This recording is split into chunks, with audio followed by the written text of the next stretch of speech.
हम परमेश्वर का धन्यवाद करते हैं कि परमेश्वर ने एक बार फिर से हमको यह अवसर दिया है कि हम परमेश्वर के ज्ञान और उसके वचन के प्रकाशन में बढ़ते जाएं। परमेश्वर में मेरे प्रिय भाई और बहनों, जैसा कि आपको मालूम है, बीते ही दिनों से हम पवित्र आत्मा का संपूर्ण अध्ययन कर रहे हैं और बहुत से स्कॉलर्स और पवित्र शास्त्र के माध्यम से परमेश्वर बहुत से गहरे भेदों को प्रकट कर रहे हैं। आज हम जिस वचन को ले रहे हैं वो हम लेंगे प्रेरितों के काम उसका 2 अध्याय और 4 वचन को हम देखेंगे। यहाँ परमेश्वर का वचन कहता है, वे सब पवित्र आत्मा से भर गए और जिस प्रकार आत्मा ने उन्हें बोलने की सामर्थ्य दी, वे अन्य अन्य भाषा बोलने लगे। आज हम जानेंगे पवित्र आत्मा के अभिषेक का अनुभव, महसूस अनुभव कैसा होता है। अधिकतर लोग इस बात को पूछते हैं और जानने की चेष्टा भी रखते हैं कि जब पवित्र आत्मा का अभिषेक किसी पर आता है तो उस समय कैसा महसूस होता है। क्या उस समय शरीर में बिजली किसी कौंध जाती है या ठंड लगती है, अग्नि जैसा गरम ठंडा कुछ अजीब सा महसूस होता है, या रोंगटे खड़े हो जाते हैं इत्यादि बातें जीवन में। कई बार लगता है कि कबूतर का सा उतरना, कई बार लगता है कि शरीर के अंदर सनसनाहट सी होनी, सुनपन हो जाना। इन बातों में जब हम प्रार्थना में होते हैं कुछ ऐसे अनुभवों को हम महसूस करते हैं। तो सबसे बड़ी जो धारणा बनी हुई है कि पवित्र आत्मा का अभिषेक मस्सा जब जीवन में आता है तो अनुभव कैसा होता है। नए नियम के सारे अध्ययन को जब हम देखते हैं तो इसमें ऐसा कुछ भी खास नहीं बताया गया है। उस यूहन्ना रचित सुसमाचार और उसका 20 अध्याय और 22 वचन पे जब हम थोड़ा सा ध्यान लगाएंगे तो यहाँ प्रभु यीशु मसीह एक जगह प्रकट होते हैं जहाँ पे चेले इकट्ठे होते हैं एक रूम के अंदर, और प्रभु यीशु मसीह उस रूम में चले जाते हैं और कहते हैं तुम्हें शांति मिले। जब 20 का 22 हम देखते हैं तो यह कहकर उसने उन पर फूंका और उनसे कहा, पवित्र आत्मा लो, जिनके पाप तुम क्षमा करो वे उनके लिए क्षमा किए गए हैं, जिनके तुम रखो वे रखे गए हैं। यूहन्ना ने इस वचन के आगे ऐसा कुछ भी नहीं लिखा है कि जब प्रभु यीशु मसीह ने कहा कि लो पवित्र आत्मा और यह कहकर उन पे फूंका, कुछ महसूस हुआ हो या कोई अजीब सी फीलिंग उनको आई हो। यहाँ ऐसा कुछ भी नहीं लिखा गया है।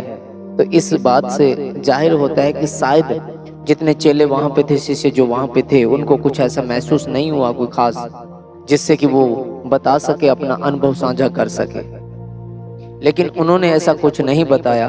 दूसरी ओर पेंतेकोस्त के दिन जब पवित्र आत्मा सामर्थ के साथ प्रेरितों पर उतरा तो जो धमाकेदार आवाज हुई थी, प्रेरितों के 2 में 2 जब हम पढ़ते हैं तो वह प्रेरितों पर आए हुए अभिषेक से नहीं थी, वह आवाज खुद पवित्र आत्मा की धमाकेदार एंट्री थी।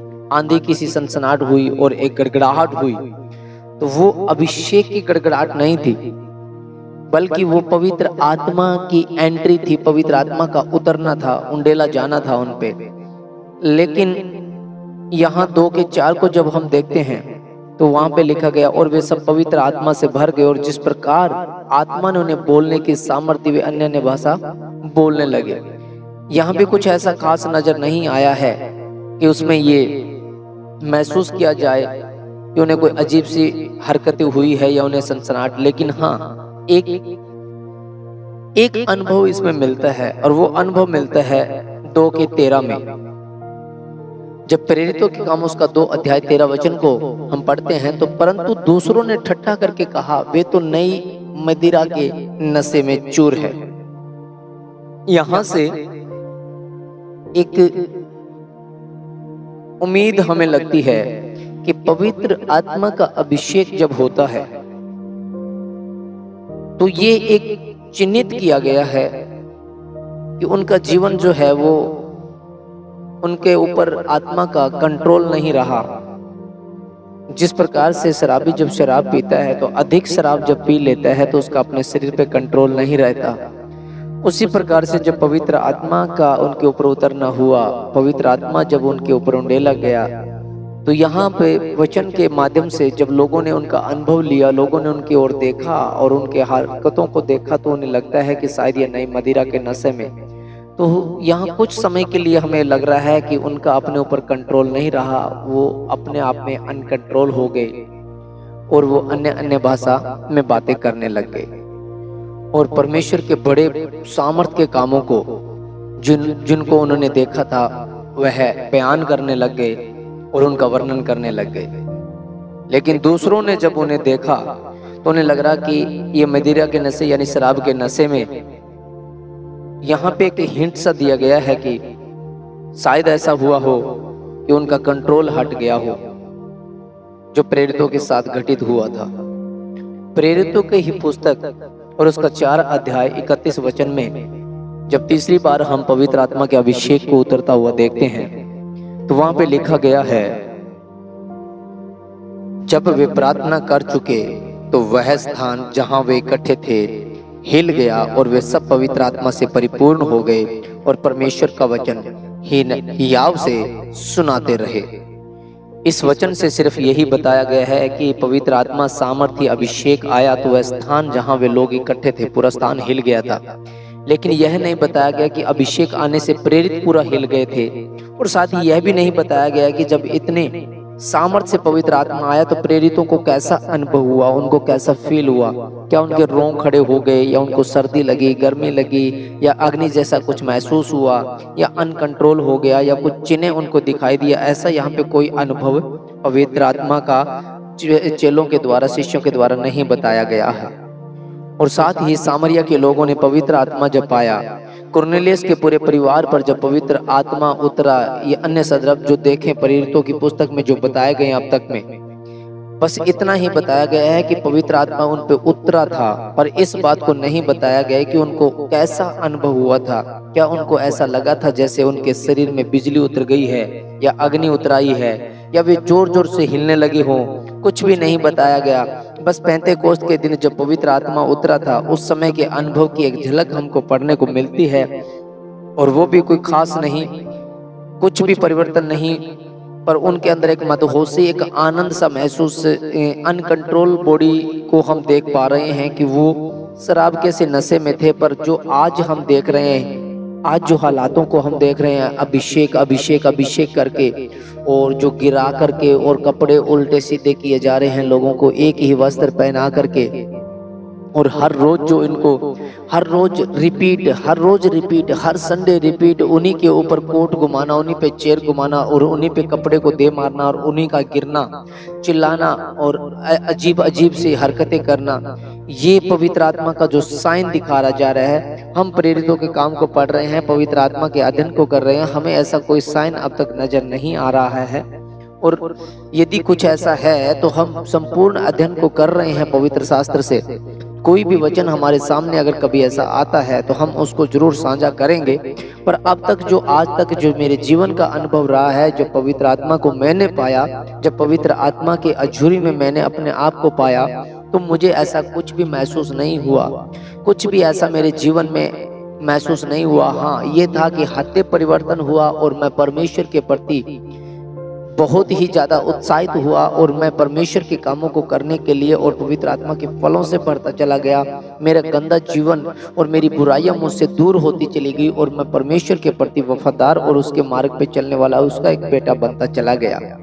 पर अब तक जो अनुभव मिला है उससे एक दो साइन जो हमें मिले उससे ये पता चलता है, हो सकता है कोई मदहोश हो जाए, अनकंट्रोल हो जाए, हो सकता है किसी को गर्मी लगे, किसी को सर्दी लगे, हो सकता है किसी के रोंग खड़े हो जाए, अग्नि सा महसूस हो।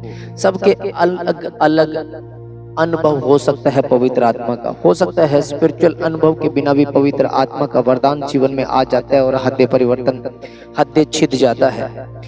पतरस जब प्रार्थना कर रहा था, लिखा गया 3000 लोगों के हृदय छिद गए थे, अफसोस कर रहे थे वो कि हमने आज तक जीवन में कितना खो दिया है। वहाँ कुछ ऐसा साइन नहीं लिखा गया है। उन्होंने कहा था कि हे भाइयों, हम क्या करें, अब हम क्या करें, क्योंकि हमने वो हृदय परिवर्तन होते हुए उनका देखा गया और उन पे पवित्र आत्मा जब उतरा तो उन्होंने शोक किया कि बीते दिनों से हमने कितना कुछ खोया है।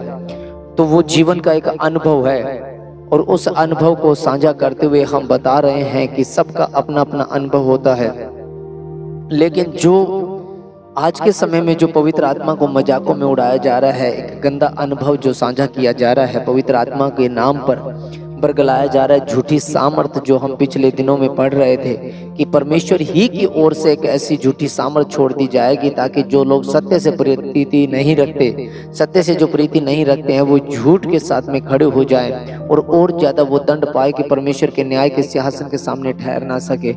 उनके ऊपर पहले से ही दंड की आज्ञा हो चुकी है। और पवित्र आत्मा जब मिल सकता है तो उसका कोई भी अनुभव जो हम एक दूसरे के साथ साझा करते हैं तो हम जान जाते हैं उसके जीवन से, उसका बाहरी जीवन और भीतरी जीवन दोनों ही महसूस कराता है कि पवित्र आत्मा पाया हुआ व्यक्ति अलग से चमकता है, उसके जीवन का अनुभव अलग होता है। और पवित्र आत्मा इसी रीति के साथ मिल सकता है। तो हम परमेश्वर के आत्मा को किसी भी दायरे में नहीं बांध सकते। पवित्र आत्मा अपनी मर्जी का मालिक है। पौलुस पवित्र आत्मा की प्रभुता के विषय में कहता है, पवित्र आत्मा परमेश्वर की ओर से दिया हुआ एक सहायक है, ना कि गुलाम है, ना कि एक कोई तंत्र मंत्र विद्या या संस्कार है या धर्म विशेष है। इसको हम साझा नहीं कर सकते, इसका एक अनुभव साझा नहीं कर सकते और इसका एक समुदाय सिद्धांत भी नहीं बनाया जा सकता। जैसे अलग अलग डिनोमिनेशनों ने बना रखा है कि एक दास आता है और माथे पे अनॉइंटिंग ऑयल लगाता है, फिर उस पे पानी का कोई फुहारा सा डाला जाता है, फिर वो चिल्ला करके गिरता है। ये एक सिद्धांत बन गया कि पवित्र आत्मा इसी रीति के साथ काम करता है, जबकि हम देखते हैं कि पवित्र आत्मा का उतरना अलग अलग रीति के साथ होता आया है। पवित्र आत्मा फटती आग किसी जीभें, पवित्र आत्मा कबूतर की नाई, पवित्र आत्मा आंधी की सनसनाहट में, पवित्र आत्मा जो है वो स्वर्गदूत के रूप में, पवित्र आत्मा के उतरने से हत्या का परिवर्तन हो जाना, हत्या का छिद जाना, शोकित हो जाना, मुर्दा सा गिर पड़ना, ये सारी बातें जो अब हम देखते हैं तो अलग अलग अनुभव है। और ये सारे प्रभावशाली कार्य जो है पौलुस कुरिन्थियों की कलीसिया 1 अध्याय और 1 कुरिन्थियों और 12 अध्याय 11 वचन में भी लिखता है कि ये सब प्रभावशाली कार्य एक ही आत्मा करवाता है और जिसे जो चाहता है वह बांट देता है। जो भी वरदान पवित्र आत्मा के आते हैं और जो भी कार्य पवित्र आत्मा के जीवन में आते हैं वो एक ही आत्मा है जो प्रभावशाली कार्य हमसे करवाता है। जिसको वो जैसा चाहता है वैसा ही बांट देता है। वो सामर्थ्य को देखता है, वह उसके अनुभव को देखता है, उसके जीवन काल को देखता है और पवित्र आत्मा ही है जो हमें लिए चलता है। लेकिन ये जो भरमाने वाली आत्मा है, जो परमेश्वर की ओर से जो सत्य से प्रीति नहीं करते, सत्य से प्रीति नहीं रखते, उनके ऊपर जो उंडेला जा रहा है भरमाने वाला आत्मा, इस आत्मा से बचना है। क्योंकि पवित्र आत्मा प्रभावशाली कार्य करता ही है, उसके साथ पवित्र आत्मा के फल होते हैं। हमें पवित्र आत्मा के फलों से भरना है और हमारा जो फोकस, हमारा जो ध्यान है वो स्वर्गीय बातों की ओर होना चाहिए। सबसे पहले पवित्र आत्मा जब आता है तो हृदय परिवर्तन होता है और स्पिरिचुअल लाइफ हो जाती है। दीनता, नम्रता, करुणा, भलाई का जीवन बन जाता है और ये गंदी हरकतें नहीं करता। और पवित्र आत्मा जब उतरता है तो बंदा जो हम्बल होता है और प्रभु के दर्शनों में वो चलता है, उसके दर्शनों का वो भागी बना रहता है। इन वचनों के साथ प्रभु आपको आशीष दे और हम पवित्र आत्मा के अभिषेक के 3 प्रमुख कारणों को, 3 प्रमुख जो अभिषेक है, मेजर अभिषेक कौन सा, उन तमाम चीजों को हम आगे स्टडी करेंगे। तो इस वीडियो को आप ज्यादा से ज्यादा शेयर कीजिए, लाइक कीजिए, कमेंट कीजिए और हो सके तो इसको आगे तक पहुंचाइए। अलग अलग प्लेटफॉर्म के माध्यम से इस वीडियो को पहुंचाए ताकि हम पवित्र आत्मा के अनुभव को हर किसी के साथ साझा कर सके और उसके अभिषेक में बढ़ते चले जाएं और पवित्र आत्मा का अभिषेक हमसे छीना न जा सके। प्रभु आप सबको आशीष दे, सबको बरकतें दे। जय मसीह की।